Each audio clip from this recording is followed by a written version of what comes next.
Hello guys, welcome to my channel. আশা করছি আপনারা সবাই ভালো আছেন আর আমিও ভীষণ ভালো আছি।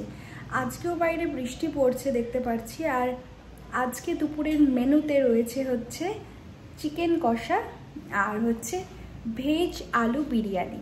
তো হ্যাঁ, সম্পূর্ণ ভেজ আলু বিরিয়ানি। অনেক সময় এটা হয় কি,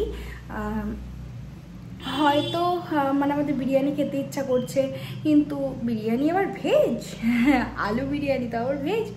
হ্যাঁ, আলু বিরিয়ানি ভেজ, মানে একদম ভেজ আমি তৈরি করব না। পেঁয়াজ না রসুন কোনোটারই ব্যবহার কিন্তু আমি করব না। আমাদের বাঙালিদের কাছে কিন্তু পেঁয়াজ আর রসুন নিরামিষের মধ্যে পড়ে না, আমিষের মধ্যে পড়ে। তো মানে যাতে যারা আর কি পেঁয়াজ রসুন খেতে পছন্দ করেন না বা খান না কোনো কারণে, তারাও কিন্তু এভাবে বিরিয়ানি করে খেতে পারেন। বা বাড়ির কোনো সদস্য যদি ভিডিওটা দেখে থাকেন, সেই সমস্ত সদস্যর জন্য কিন্তু আপনারা নিরামিষ এভাবে ভেজ আলু বিরিয়ানি তৈরি করে দিতে পারবেন। দেখবেন তাদেরও মুখের স্বাদটা অনেকটা বদল হবে আর তাদেরও খেতে ভালো লাগবে। তো এই সমস্ত কিছু মাথায় রেখেই কিন্তু আমি আজকে একটা ভেজ আলু বিরিয়ানি তৈরি করে দেখাচ্ছি তোমাদের সামনে। আর আমি কিন্তু এটা মানে এর আগে 2-3 বার বানিয়েছি। তো 2-3 বারই কিন্তু খেতে সত্যি বলছি খুব খুব ভালো হয়েছে। কোনোভাবে বোঝার উপায় নেই যে এটা ভেজ। মানে আমরা যারা ননভেজ খাই তাদের ক্ষেত্রেও আমি বলছি, তাদের এত ভালো লাগবে, আমার নিজের এত ভালো লেগেছে যে আমার এখন মানে মনে হয় যে আমি মানে বিরিয়ানিটা ননভেজ বানাবো না, ভেজই বানাবো। সত্যি বলছি, বানিয়ে দেখতে পারেন, ভালো লাগবে। বা অনেক সময় এরকম হয় বাড়িতে কোনো অনুষ্ঠান যেখানে ভেজ আইটেমই রাখতে হবে, সেক্ষেত্রেও কিন্তু আপনারা এরকম ভেজ আলু বিরিয়ানি রাখতেই পারেন, বেশ ভালো লাগবে খেতে।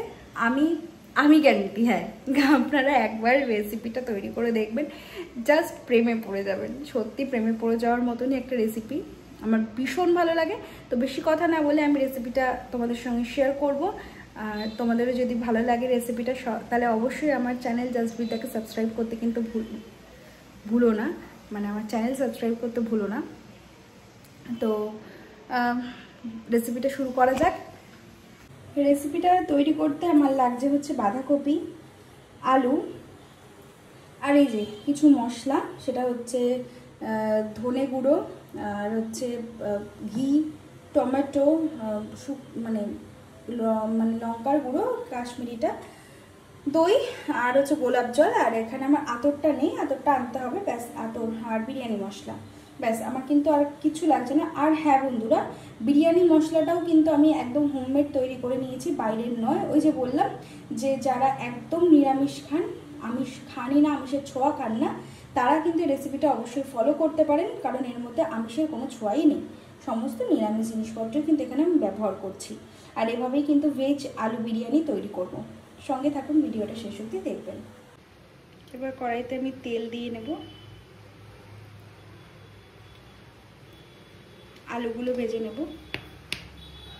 তেলটা গরম হয়ে গেছে, এবার আমি এর মধ্যে আলুগুলো দিয়ে নেব। আলুগুলো কিন্তু চাইলে আপনারা একটু বড় বড় করে দিতেই পারেন, তবে আমি ওই মোটামুটি একটু হাফ করে ফেলেছিলাম।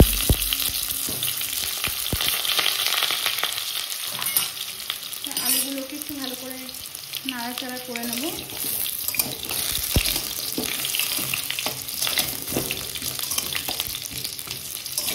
লাল লাল করে আলুগুলোকে বেশ ভেজে নিতে হবে। 3 মিনিট হলুদ আর 2 মিনিট নুন ভালো করে ভেজে নিই। এটা ভাজা হয়ে গেলে তারপরে আমি আবার ব্যাক করছি। তো আলুগুলো ভাজা হয়ে গেছে, না পুড়ে যায়নি, ওটা ভাজাই হয়েছে ঠিকঠাক। যাই হোক, এবার আলুগুলো আমি একটু তুলে নেব। তো এইবার হচ্ছে একদম মেন জিনিস, যেটা আর কি এই আলু বিরিয়ানিটা মানে ভেজ আলু বিরিয়ানি করতে মোস্ট হেল্প করবে, সেটা আর কিছুই নয়, এই বাঁধাকপি কুচি। বাঁধাকপি কুচিটার মধ্যে আমি দিয়ে দিচ্ছি। ভালো করে বাঁধাকপি কুচিটা আমি ভেজে নেব। অবশ্যই নুন দিতে হবে, একটুখানি মিশিয়ে নিই। বাঁধাকপি কুচি কিন্তু পেঁয়াজের কাজ করবে বন্ধুরা। পেঁয়াজের মানে পেঁয়াজের প্রক্সি দিতেই হচ্ছে এই বাঁধাকপি কুচি, ঠিক আছে? বাঁধাকপি কুচিটা পুরোই পেঁয়াজের মতনই, মানে পেঁয়াজের কাজ করবে। তো এই গ্রেভি ব্যাপারটা কিন্তু আসবে এই বাঁধাকপি থেকেই। এবার কিন্তু আমি নুন দিয়ে নেব, যাতে বাঁধাকপিটা ভালো করে একটু মানে মজে যায়, নাহলে নুন না দিলে না ঠিকঠাক ইয়ে হবে না। আর দেখুন আমি কিন্তু সেরকম একটা তেল দিইনি, খুব অল্প তেলের মধ্যেই করছি। হেলদি বলা যাবে কিনা জানি না, তবে ওই মানে খুব একটা অয়েলি ফুড কিন্তু এটা হবে না। তো এটা ভাজা হয়নি, তারপর আমি আবার ব্যাক করছি। এই যে বাঁধাকপিটা দেখো একেবারে কিন্তু ভালো করে ভাজা হয়ে গেছে, দেখতে পাচ্ছ। এর মধ্যে থেকে খানিকটা একটুখানি আমি তুলে রেখে দেব, ওই মানে বেরেস্তা মতন যে ব্যাপারটা হয়, তো সেই জন্য আমি এখান থেকে খানিকটা বাঁধাকপি কুচি বা বাঁধাকপি ভাজা আমি একটু তুলে রেখে দেবো বন্ধুরা। দাঁড়ান, তুলে রেখে দিয়ে তারপর পুরোটা দেখাচ্ছি। তুলে রেখে দিয়েছি, এবার আমি এর মধ্যে টমেটোটা দিয়ে নেব। তো টমেটো দিয়েও আমি আবার ভালো করে একটু ভাজা ভাজা করে নেব। আর কিন্তু বেশি সময় লাগবে না এটা হতে। তো টমেটোটা দিয়ে নিয়েছি, এবার ভালো করে ভাজা ভাজা করে নিই। এবার আমি এর মধ্যে আদা বাটা দিয়ে নিচ্ছি। আদা বাটার পরিমাণটা মোটামুটি একটু বেশি লাগবে, ওই 1.5 টেবিল স্পুন মতন আমি দিয়েছি। আদা বাটাটা দিয়েও ভালো করে একটু নাড়াচাড়া করে দেবো, যাতে কাঁচাভাবে মানে কাঁচা গন্ধটা যাতে কোনোভাবে না থাকে। ভালো করে এগুলো একটু ভাজা ভাজা করে মজিয়ে নিয়ে আমি আবার ব্যাক করছি। তো দেখুন টমেটোটা কতটা মজে গেছে। এবার আমি এর মধ্যে কিন্তু এই আলুগুলোকে একটু দিয়ে নেব, মানে ভেজে রাখা যে আলুগুলো ওগুলো দিয়ে নিচ্ছি। আর বন্ধুরা আমি কিন্তু এখানে চন্দ্রমুখী আলু ব্যবহার করেছি। চন্দ্রমুখী আলু ব্যবহার করলে না চন্দ্রমুখী আলুটা বেশ সুন্দর মানে গলে যায় খুব সুন্দর তাড়াতাড়ি, আর বেশ ভালোও লাগে। ওই জন্য এতে কিন্তু আমি চন্দ্রমুখী আলু ব্যবহারটাই করেছি। একটু মিশিয়ে নেব একটু।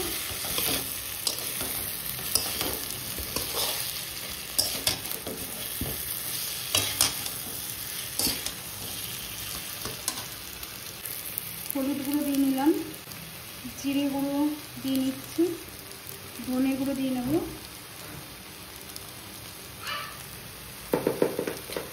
এবার এটা আমি মানে কাশ্মীরি লঙ্কার গুঁড়োও কিন্তু দিয়ে নিলাম।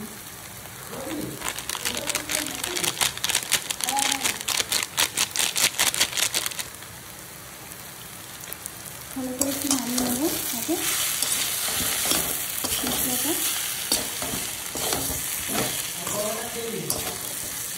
এবার আমি এর মধ্যে বেশ খানিকটা দই দিয়ে নেব।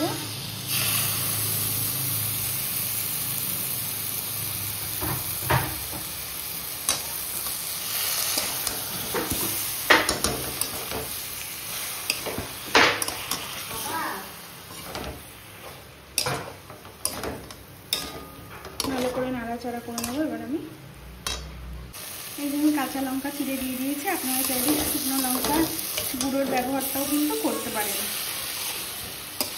আবার এটাকে একটু ভালো করে মিশিয়ে নিচ্ছি।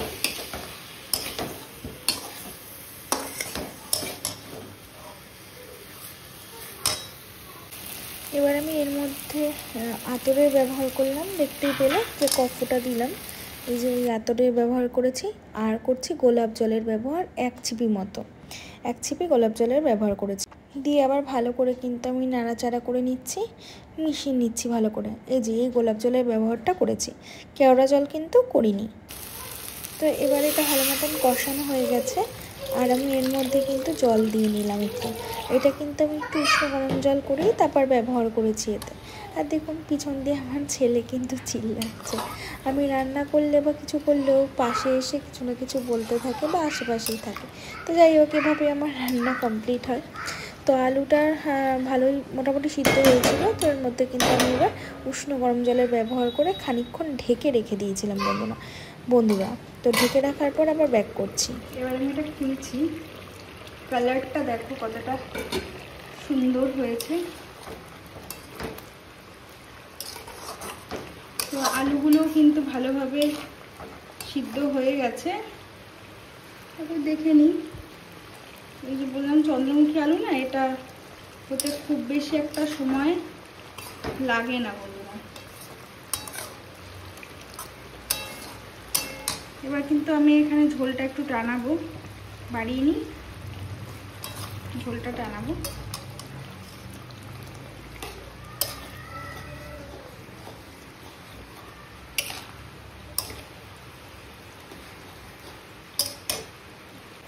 আর এর মধ্যে একটু হোমমেড এই যে বিরিয়ানি মশলার গুঁড়ো এইটুকুনি ছিল, ওটা দিয়ে নিচ্ছি।